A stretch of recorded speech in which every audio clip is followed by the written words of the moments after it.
అందరికీ ర్యాంక్స్ వచ్చాయా సార్? మీకే ర్యాంక్ వచ్చింది సార్.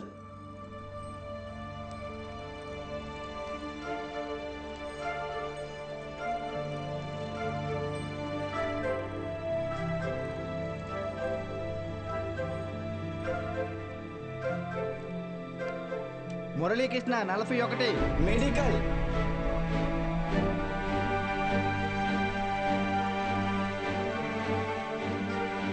సురేష్ 59 మెడికల్.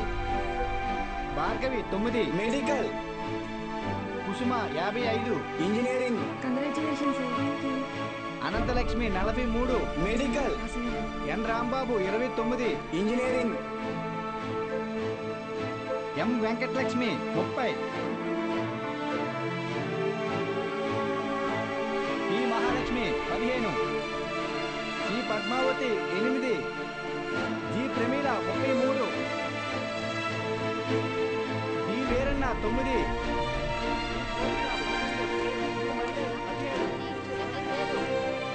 అంటే 45 టాప్ ర్యాంక్స్ సార్. 46.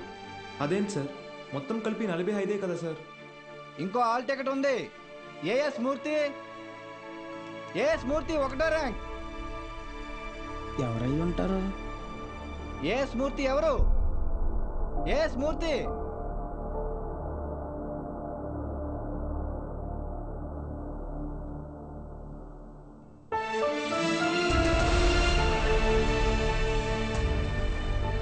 నాతో కలిపి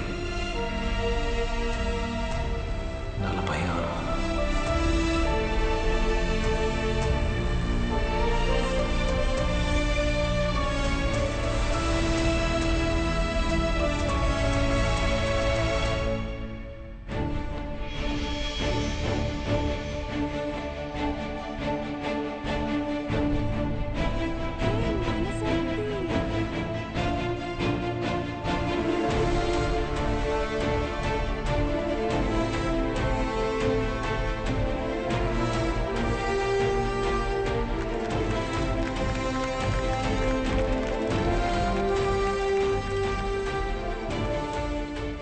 సార్ ఇవన్నీ మీకు ఇమ్మని చెప్పారు.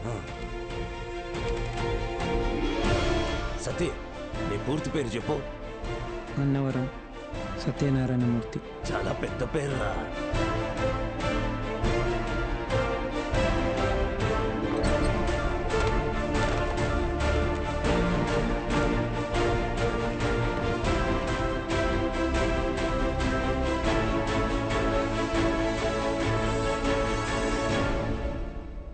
సాధించావు బాలు.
నైన్త్ ర్యాంకే కదా, అయినా సరే నెలకొక 3,000 నుంచి 4,000 ఖర్చు అవుతుంది. మీ నెల జీతం 900 అనుకుంటా కదా? అవునయ్యా. భయపడద్దు, అప్పు చేయక్కర్లేదు. మీ అబ్బాయి చదువు పూర్తయ్యేంత వరకు ఫీజు బాధ్యత నాది. పై చదువులకు అమెరికా పంపిస్తాను. అమలాపురంలో సబ్ ఇన్స్పెక్టర్గా పోస్టింగ్ ఇప్పిస్తాను. మీ అమ్మగారితో టౌన్లో హోటల్ పెట్టేస్తాను.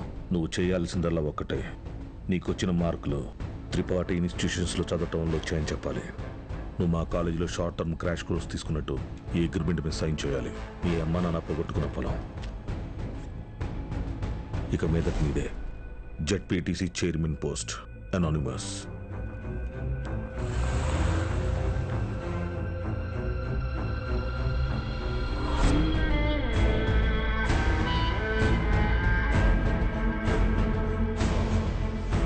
వాళ్ళని తీసుకొచ్చాను సార్.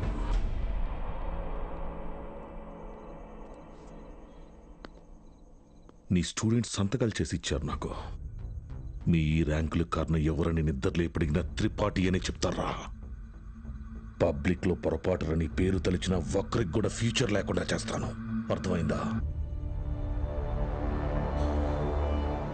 ఆ రోజు దట్ అసెంబ్లీ డే నీ ముఖం కూడా నేను సరిగ్గా గమనించేది. ఎక్కడో దూరంగా ఉన్నావు కదా, ఇంత చిన్నగా ఉన్నావు. వచ్చి నన్నే ఊడిద్దాం అనుకున్నావా?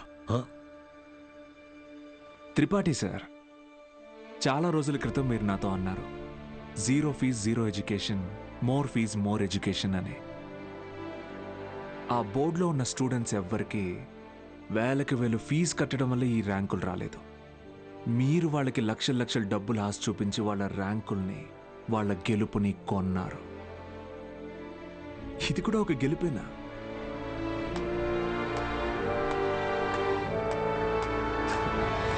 Okay sir, thank you sir, take care sir.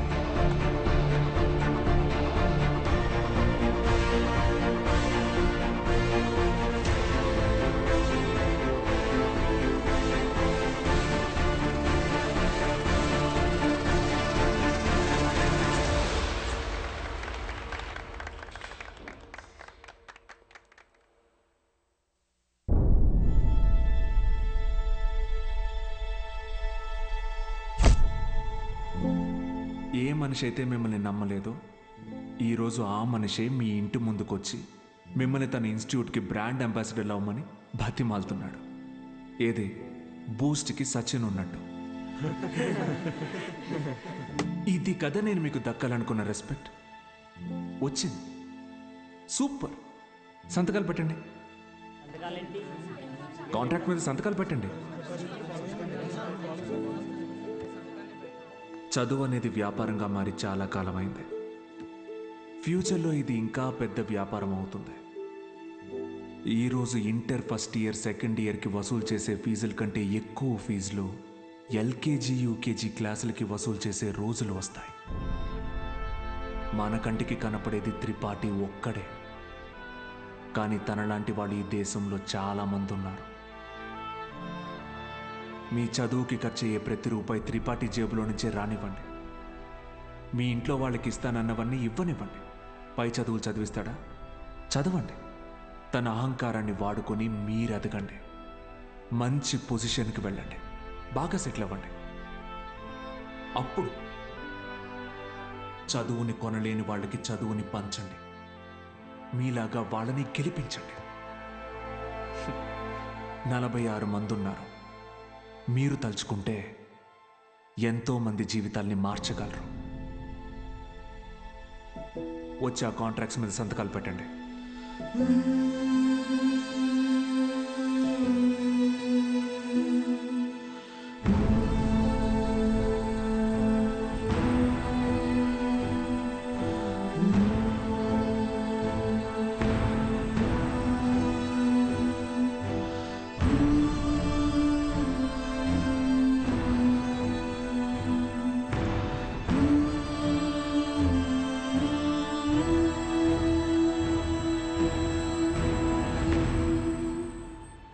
నేను త్రిపాఠి ఎడ్యుకేషనల్ ఇన్స్టిట్యూషన్లో చేరిన మొదటి రోజు ఎప్పటికీ మర్చిపోలేను.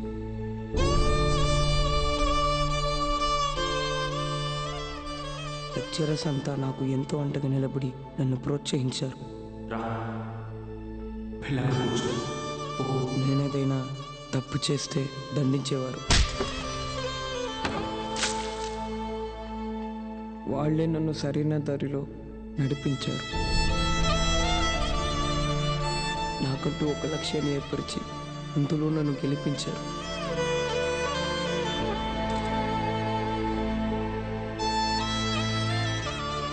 నాకు అమ్మ నాన్న లేరు. త్రిపాఠి ఎడ్యుకేషనల్ ఇన్స్టిట్యూషనే నా ఫ్యామిలీ. అక్కడికి అందరూ అమ్మ నాన్నలతో వస్తారు. నాకెవరూ లేరుగా. ఆయన వస్తారేమో అడుగుతారా?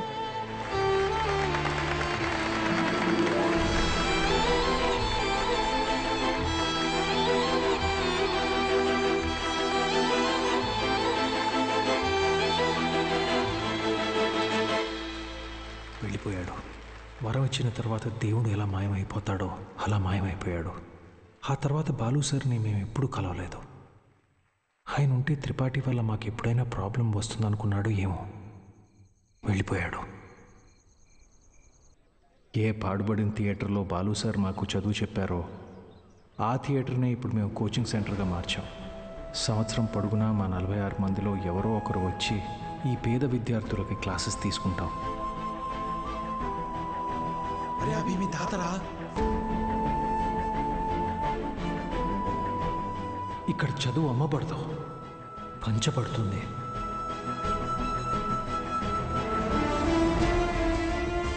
ఇదే మా బాలు సార్కి మేము ఇచ్చే గురుదక్షిణ.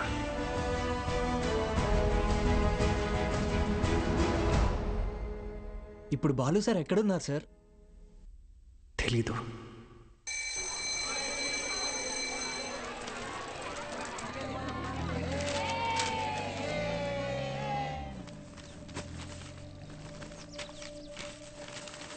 அண்ணா ஒரு பண்ணு கொடுங்கண்ணா.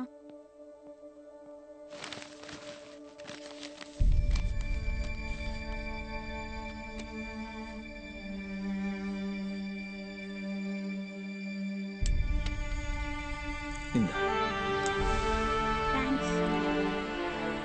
படிக்கணும்னு ஆசை இருக்கா தம்பி? ஆமாம் சார். సరే బా.